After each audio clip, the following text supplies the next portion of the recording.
Espazo aberto. O fío que nos une a través da palabra. Bos días e moitísimas grazas, Willow, por acompañarnos hoxe. A vos, por contar comigo. Hoxe acompáñanos Willow GHZ, artista de música urbana galega e veciño de Rubiós, aquí nas Neves.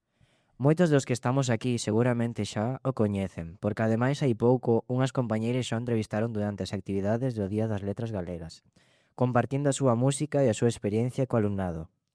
Na clase estamos realizando un proxecto sobre emprendemento, pero non só entendido como crear unha empresa ou vender un produto. Tamén queremos coñecer as persoas que desenvolven proxectos culturais e creativos e que conseguen converter as súas ideas en algo real. Parécenos moi interesante ver como empezaches facendo música con amigos no colectivo GHZ, como despois deches un paso máis persoal con Leña Verde e como agora segues evolucionando con novos proxectos como Tapa de Orella. Tamén nos chamou moito a atención que fagas música urbana en galego, desde un entorno rural como as Neves. Algo creemos que axuda a darlle unha identidade propia á túa música e tamén ao panorama urbano galego. Creemos que a túa experiencia pode axudarnos a entender mellor como se empeza na música, como evoluciona un artista e todo o que hai realmente detrás dun proxecto creativo. Podemos comezar, se che parece. Paréceme genial. Solo un apuntamento, son de vide. Vale, ben. Moitas grazas. Bueno, para empezar, gustaríamos coñecerte un pouco mellor e entender como comezou a túa relación coa música e como pasaches de facer cancións con amigos a desenvolver pois un proxecto ti solo propio. Na clase estamos traballando sobre as persoas que se envolven proxectos culturais e creativos e interésanos descubrir como alguén pode converter unha idea ou unha paixón nalgo real. Entón, por favor, contanos bueno, sabemos que empezaches facendo música cos teus amigos no colectivo GHZ. Como xurdiu este proxecto e que significou para ti empezar a crear música dende tan novo? Pois eu xa de pequeniño, xa no cole, xa teño recordo de con Jackie, con Daniel, que dai das Neves tamén, de estar nunha clase e facendo unha canción xuntos, que escribíamos. Ese é o primeiro recordo que teño, máis ou menos. E despois xa ao chegar... Creo que por esta punta vai. Vale. Logo xa ao chegar ao instituto, pois empezamos a tope co do rap porque xusto Daniel tiña un irmão que era DJ nun grupo moi mítico galego que era Rebelión de Inframundo e entonces tiñamos oportunidade, pois bueno, de ir a Vila García a gravar e non sei que, non sei cuánto, piñémonos un pouco arriba e xa empezamos a facer cancións, debíamos estar en segundo, terceiro de eso cando fomos a primeira vez a lá. E logo xa creo que foi en primeira bachiller cando empezamos a publicar as primeiras cancións de GHZ. Pois, moi ben. Despois de varios anos con GHZ, deches un paso máis persoal con Leña Verde, o teu primeiro álbum como solista, cun estilo, pois, máis propio. Por que sentiches a necesidade de empezar un proxecto máis persoal, ti solo? Primeiro polo idioma, o primeiro que fixen foi as primeiras cancións con Daniel, como ao final ti, a maioría das cousas que faz artísticas son por imitación, ben sexa pintura, ben sexa música ou que sexa, ti o que faz normalmente é ver algo que che gusta e sale algo probablemente moi parecido. Entonces, como nos escoitábamos casi exclusivamente música en castelán, as primeiras cancións que facíamos eran en castelán, hasta que un día eu pensei, oye, deixe de facer o ridículo e fai nas cancións no idioma no que pensas e no que falas. E eso pois foi o primeiro punto de toque e dai como tamén Daniel marchou deste instituto e eu ainda quedara un ano máis separamos un pelín e entonces decidí tirar para diante e o ano que marchei para a universidade el foi a outra tamén, entonces xa quedamos un poquinho máis aislados e arranquei con Leña Verde e co que tuera que vir. Vale. Tamén sabemos que tocaches na banda de Rubiós e agora faz música urbana en galego de un entorno pois máis rural. Crees que o lugar onde creciches ou o uso do galego influen na música e no que queres transmitir? Sí, 100%, obviamente. Da igual o lugar do que sexas, influiche seguro, pois porque as características propias do grupo do que creciches, da xente da tua contorna, etcétera, etcétera, e da maneira de ver o mundo que se ten en cada lugar concreto, pois é unha impronta que queda nas cancións, seguro, de seguro que sí. Bueno, agora gustaríanos centrarnos máis na parte creativa da túa música e en como traballas as ideas cando compós. Moitas veces desde fora parece que as cancións sean de repente, pero imaginarnos que detrás tamén hai moito traballo, probas e momentos difíciles. Cando empezas unha canción, de onde adoitan xurdir as túas ideas e como consegues convertelas nunha letra ou nun tema completo? Pois eu normalmente pillo unha idea inicial, unha idea de orixe, o que sei, pois unha frase con un flow específico que se me ocurre que está guapo, e digo, ui, isto aquí hai para sacar. Entonces, vas tirando. Unha vez tes unha frase moito máis fácil. O jodido é empezar. Porque unha vez tes unha xa vai tirando de ti solo. Moitas veces, a veces penso en que quero contar e outras, pois, descubro que quero contar cando xa vas escribindo. Pero bueno, é unha cousa moi bonita. Eu cando era máis rapaz sí que tiña máis momentos de estar solo contigo mismo ou de estar facendo outra cousa que non quero facer. E entonces, pois, procrastino e me poño a escribir, como podía ser estar en clase, para min, por exemplo, e logo, pouco a pouco, pois, vas perdendo coa vida adulta eses momentos de estar solo contigo mismo. E entonces, pois, agora, a veces as escribo no coche, porque no coche non tes outra cousa na que pensar, hai un tío aí que está cantando algo e dices, ui, eso que cantou este non me gustou, a ver, espera, que lle baixo o lumen, bueno, cantar eu. E entón xa generas unha idea, tal, me mando un audio a mí mismo de WhatsApp para non poder escribir no coche, que non quero matarme, non usar de lo móvil, rapaces. E logo chegar a casa, pois penso, vale, teño isto, vou buscar unha música que lle poida cuadrar, vale, me gustou ou non me gustou, vou transcribo, me levo outro lado, tal. Isto, últimamente, é unha das maiores focos de creatividade que eu teño, o carallo do coche. Dentro do xénero urbano, moitas veces fálase de emocións ou experiencias persoais. Nas túas cancións aparecen temas como a nostalgia, a rabia ou o amor. Crees que a música tamén che serve para expresar cousas que vives ou sentes? Sí, por suposto. Pero bueno, tampouco creo que sexa unha cuestión exclusiva do xénero urbano. Entendo que en calquera expresión artística falas das cousas que sintes. Entre elas están esos sentimentos todos os que mentas. Vimos que en moitas cancións colaboraban con outros artistas e que agora tamén formas parte de Tapa de Orella. Que che achega a traballar con outras persoas e que cambia cando fas música ti só ou en grupo?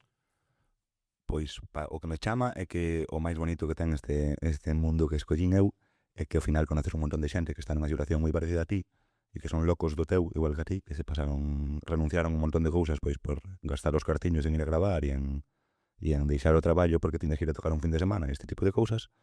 E entonces, pois claro, é moito máis fácil facer de amigo de alguén que ten esas mesmas preocupacións e esa mesma pasión por algo que a ti, que dunha persona que é moi diferente. E así chegamos ás colaboracións. Conoces a alguén, levaste moi ben con ele e dices, vamos a hacer unha canción. Sempre se dice así, con ese tono.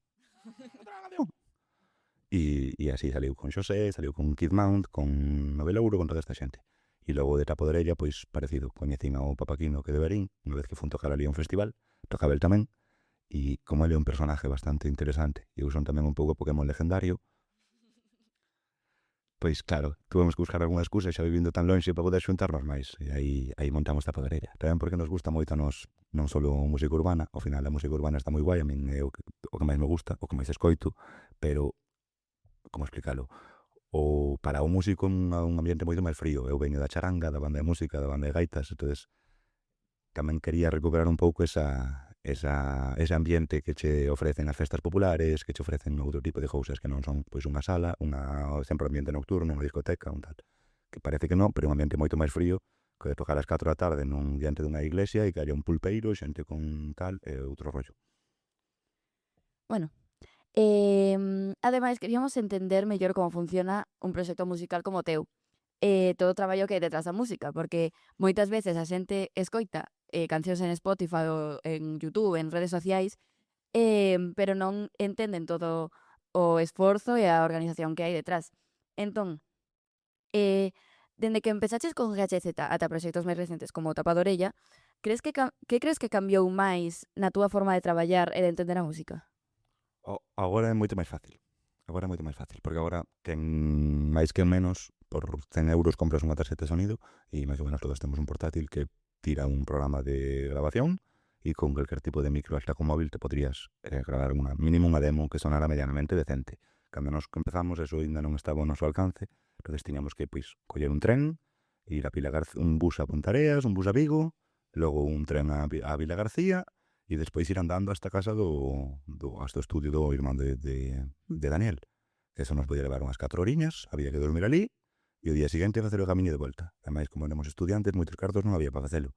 Entón, naquela época sí que era unha locura. Igual, se conseguías gravar 2 cancións nun ano, era como, wow, como traballamos, Dios mío!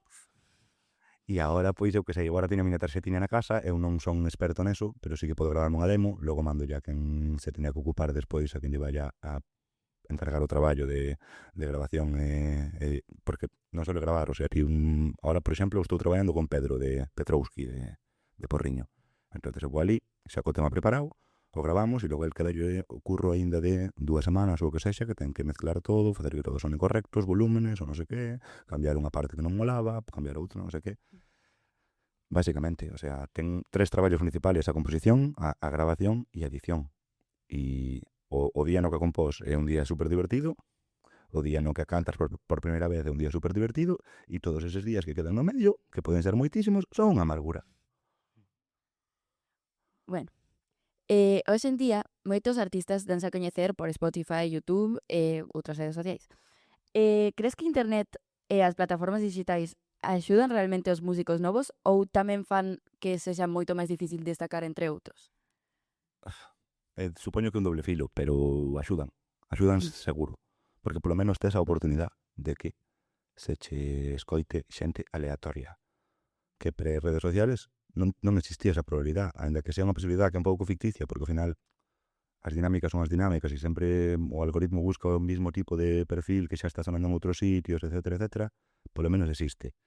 Entón, supoño que hai 15 anos ti, por moi guai que estuvera a túa canción e a sacaras aquí, as probabilidades reales de que te escoitaran sin un contacto ou unha radio ou unha tele ou algo moi parecido a eso eran moi limitadas. E hoxe en día, pois un de vos saca un TikTok que se lle pega un pouquiño porque se cae ou se tropeza na primeira imaxen e a canción está guapa, que é o único que importa, e pois igual mañán está sonando en Barcelona, sabes? Non, eso é a verdade que é unha animalada guai que está.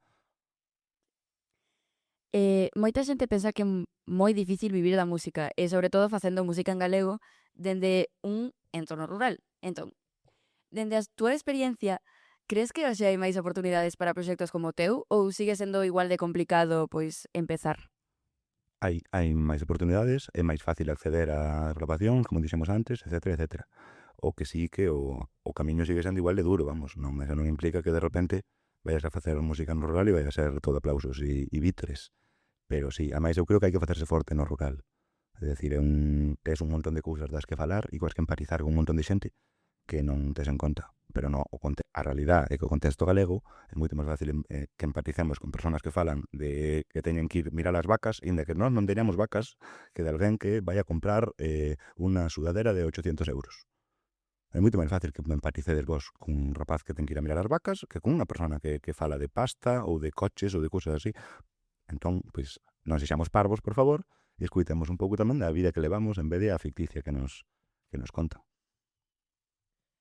Agora gustaríanos falar un pouco máis sobre como creas as túas cancións, antes de publicalas. Na clase estamos vendo que antes de sacar un produto, normalmente hai probas, cambios e opinións de outras persoas para melloralo. E interésanos saber como funciona ese proceso na música. Cando preparas unha canción ou un disco, adetes a ensinar maquetas ou fragmentos a amigos ou outras persoas antes de publicalo? Sí, ainda que cada vez menos. Pero sí, moitísimo. Eu toda a vida lle mandaba os audios, tiña como 3-4 personas de referencia, que sabía, dúas que sabía que me iban a decir sempre que estaba ben, unha que sabía que me iba a decir sempre que estaba mal e unha que era aleatorio, para ir gestionando máis ou menos. O que sempre estaba mal era moi irmão, que o cariño fai que a crítica sea máis dura, e o fixen sempre eso, e é algo importantísimo. E logo cor resto de rapaces que fan cousas parecidas a ti, eso tamén está moi ben. Eu, por exemplo, con Xosé teño sempre o contacto, sempre se estamos mandando cancións, tanto el a min como a el, e intentamos ser duros coa crítica ao respecto, porque senón non che vale de nada. E é unha parte importantísima, incluso témonos escrito uns a outros partes de decir, joder, tío, porque aí non, en vez de decir esa frase non dices esta outra, e decir, cabrón, que si queda mellor. E entonces cambia, ya claro, o sea, estamos pa eso, non estamos pa outra. E desde as primeiras ideas ata o resultado final cambian moito as túas cancións. Que cousas adoitas modificar máis durante o proceso? Depende. Hai cancións que o primeiro día salen enteiras e non se lles toca, e hai cancións que cambian por completo, porque incluso hai cancións que de inicio facemos con un beat de YouTube. Eu entro en YouTube e poño type beat non sei que. O beat está guapísimo, fago a canción, pero logo digo, ui, que liada isto, porque ahora subilo ás plataformas, non sei que, vai me dar problema do copyright, hai que pagarlle a un señor en Chicago, ui, que problemas.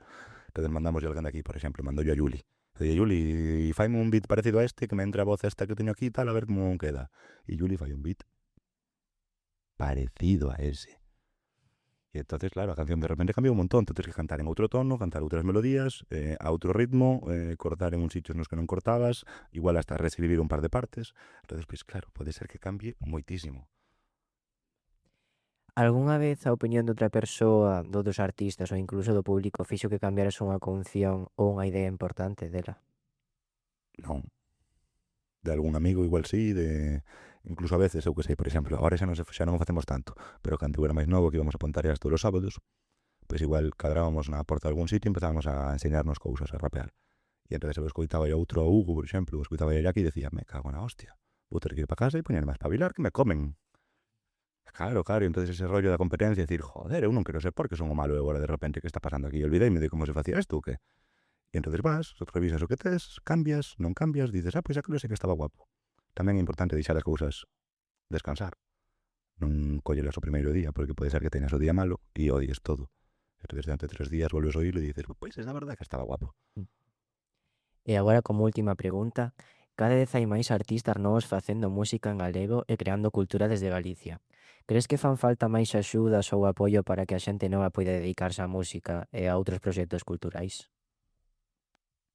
Creo que a problemática principal é que hai un escalón moi grande entre facer música e poder dedicarte a elo.